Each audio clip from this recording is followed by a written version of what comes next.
And joining us now with his perspective is Alderman Raymond Lopez, who represents Chicago's 15th Ward.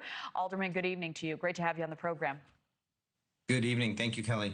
So you're a Democrat. You've been very vocal about agreeing to bring in the National Guard, making the argument that even if crime is less than some are reporting, why not make the city even safer?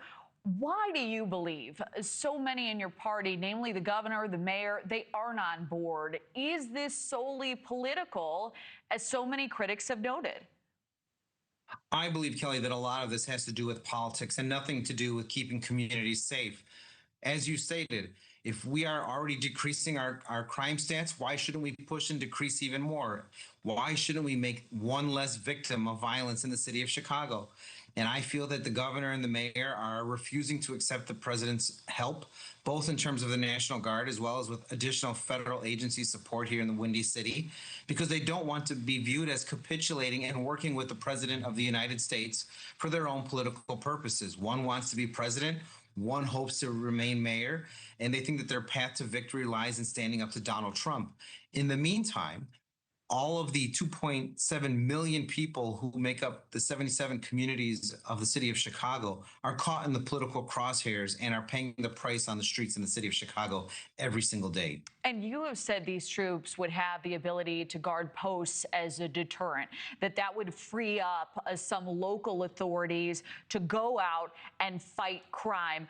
What are you hearing from your constituents on the west side of the city? So I represent the southwest side of Chicago. I interact with people on the south and west side all the time who are in some of the most crime-ridden neighborhoods in the city. Everyone wants to see our police officers answering those 911 calls that oftentimes go unanswered by the thousands every single day here in the city of Chicago. We don't need officers guarding tourist attractions. That's a job that the National Guard can do. What we do need is our police officers in the neighborhoods answering those calls, going after those gangbangers, drug dealers, and human traffickers that we know are here.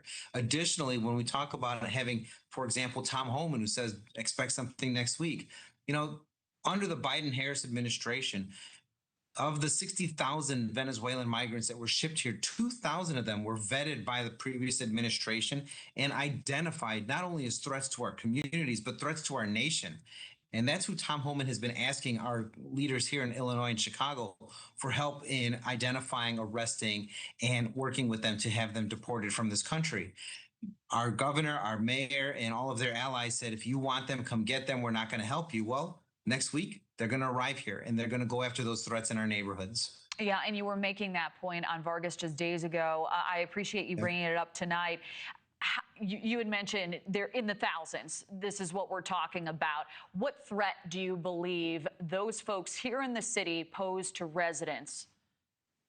I know the threat that they pose to the citizens of the city of Chicago and to their fellow migrants.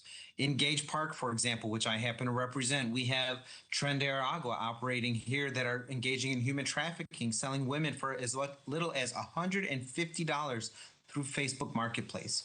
In Canaryville, we had two teenagers going home from school, stalked by a migrant, and both of them shot, one of them killed. And in Back of the Yards, because of ongoing gang disputes, we had a young man who was shot in the back of his head walking home in the evening. For me, this is not a rhetorical question. This is not a political game of chicken that I get to play with Donald Trump. There are lives that I see at stake every single day impacted by the violence that has been brought upon us. And we need every tool in the toolbox, even if it comes from a Republican president.